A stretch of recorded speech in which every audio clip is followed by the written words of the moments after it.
Hello everyone, the Army of Otters here, and welcome back to the Unexplored Capital Wasteland. Today we're going to be checking out the MDPL-13 Power Station.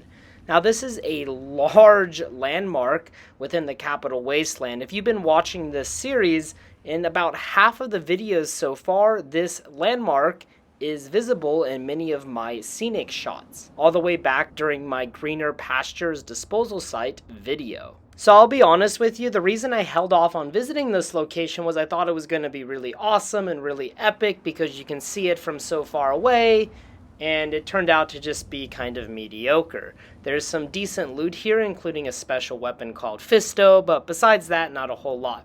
So let's check out MDPL-13 Power Station. And here on the Pip-Boy, you can see the location just north of the minefield and southwest of Greener Pastures disposal site. Pretty prominent landmark within the Capitol Wasteland. Now, before going into the main power station, we find this small substation, and inside there's actually some pretty decent loot on the workbench.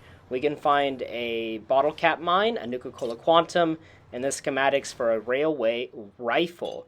So some pretty decent loot, and then there's also a hard lock safe in here that you can use lockpick or science to open. I elected to use my science skill in order to unlock it. And inside of the safe, which is located on the other side of this desk, I was a little bit confused for a second, but it's on the other side of the desk. We can find some ammunition, bottle caps, and a stealth boy, so pretty good. Making our way over to the main power station, which is the obviously most prominent part of this location, we will find two double doors that lead us inside. Now, upon entering, you're going to find a terminal, and you're going to hear a lot of ghouls screaming as you've pissed them off. Now, you can hack this terminal, which controls the turrets, in order to aid in your fight against the ghouls. However, I found this turret to be actually pretty worthless, and it did more harm than good for me. So maybe it's not worth turning it on. So after activating the turret, I opened up the door and I started taking out the ghouls with my laser pistol, which proved to be pretty effective. A lot of the ghouls got stuck on this beam and between the railing of the staircase, which made my life pretty easy actually. However, the pathing got glitched and a lot of the ghouls ran upstairs and they wouldn't attack me because they were just so afraid of me. So I made my way up the staircase in order to kill the ghouls. There is one glowing one, but he was pretty easy to kill because he got stuck and then he ran away from me. After killing the ghouls, I made my way to the second floor, and up here is where we can find Fisto. You're going to want to go into this office room on the left.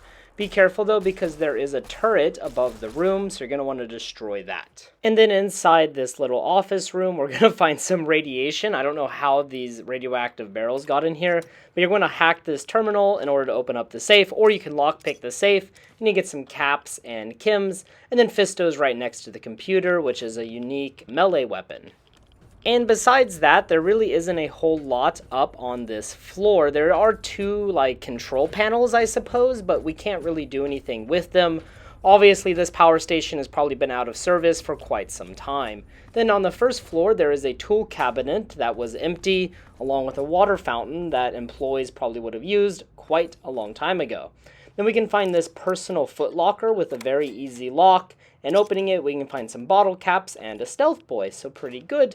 Now, when I exited the power plant, I got attacked by the Talon Company, and they actually killed me the first time. I don't know why they dealt so much damage, so the second time I decided to use a mini nuke on them, which did the trick, got both of them very easily. So this is an important PSA from the Army of Otters to always be on the lookout for troublemakers.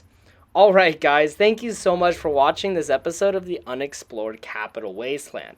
I hope you enjoyed this episode, and if you have any recommendations for the next location, please drop them in the comment section below. And as always, until next time.